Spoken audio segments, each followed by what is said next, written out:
Hello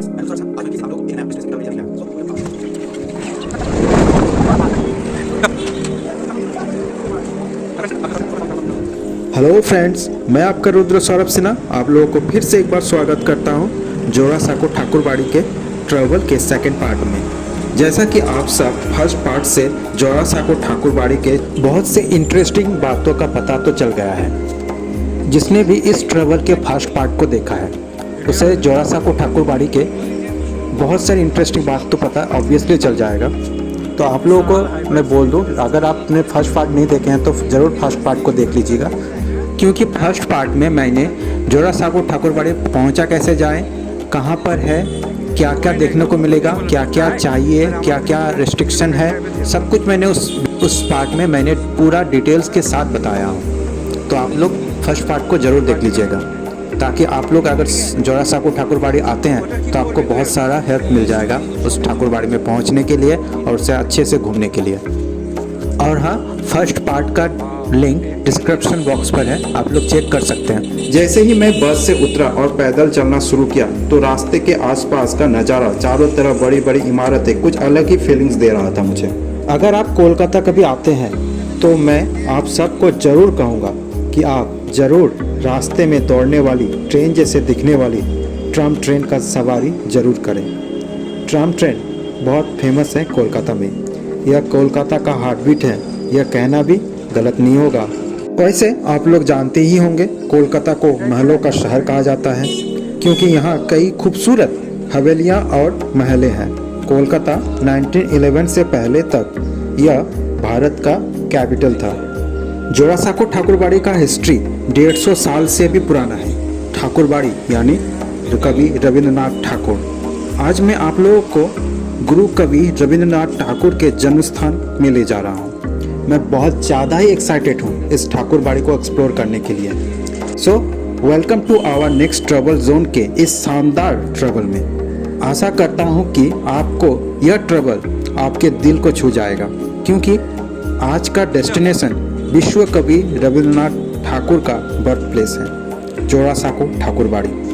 यह रहा जोरासांको ठाकुरबाड़ी का मेन गेट। तो आइए अंदर जाते हैं। एक और गेट मिलेगा जिसमें बंगाली में लिखा है रविंद्र भारती विश्वविद्यालय। मैंने बोला था रविंद्र भारती विश्वविद्यालय का संचालन यहीं से होता है। इसके अंदर प्रवेश करते ही आपको राइट साइड में टिकट काउंटर मिलेगा। तो सबसे पहले मैंने टिकट खरीद लिया और यह रहा टिकट, ताकि मुझे अंदर प्रवेश मिल सके। यहाँ एंट्री फ़ी 100 रुपया है। यहाँ अगर आप अंदर फ़ोटो लेना चाहते हैं इसके लिए भी आपको परमिशन कराना पड़ेगा, इसके लिए टिकट भी लेना होगा। स्टिल फोटोग्राफ के लिए फ़ी 50 रुपया है। तो जल्दी जल्दी मैंने फ़ोन परमिशन करा लिया, यानी टिकट काट लिया। अब क्या, अब मेरे फ़ोन को परमिशन मिल गया है फ़ोटो क्लिक करने का, तो मैं स्टार्ट हो गया।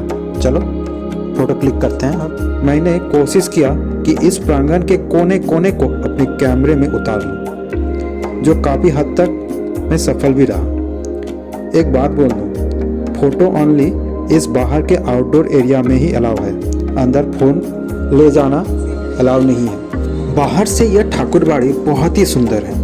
इसके हर कोने कोने से बंगाली संस्कृति, कला तथा नक्काशी का झलक मिलता है।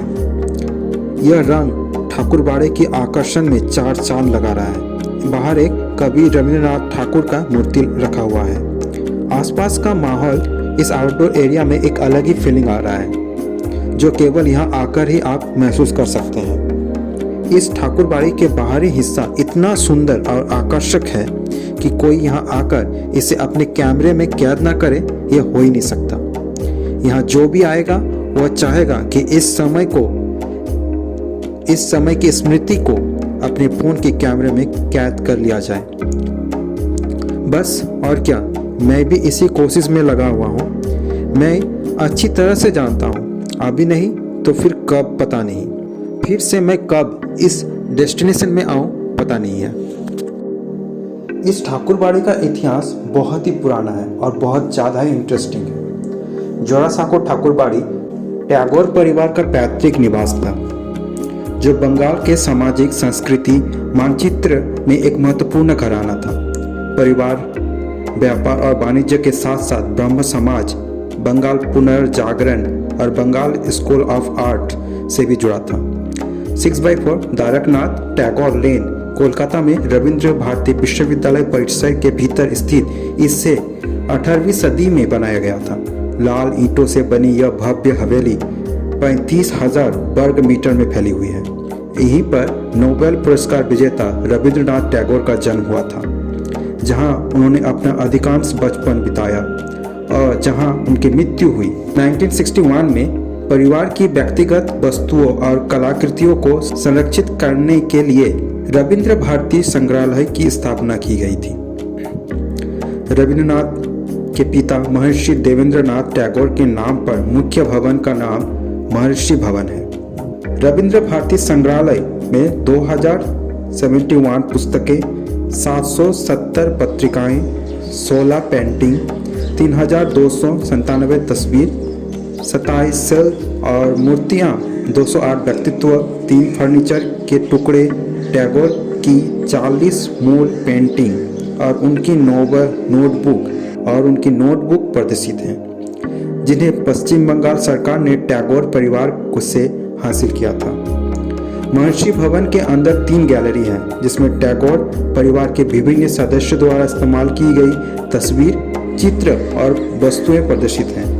पहली गैलरी में रविंद्रनाथ के जीवन और उनके काम को दर्शाया गया है, जबकि अन्य 2 गैलरी में राजकुमार, द्वारकनाथ, देवेंद्रनाथ, अविंद्रनाथ, गगेंद्रनाथ जैसे अन्य सदस्यों का ध्यान केंद्रित किया गया है। इसके अलावा Japan gallery, Chinese gallery, USA gallery, Hungary gallery में 700 से अधिक पेंटिंग के साथ साथ पांडुलिपियां, किताब और अन्य प्राचीन वस्तुएं हैं, जो टैगोर के अंतर्राष्ट्रीय संबंध पर प्रकाश डालती हैं।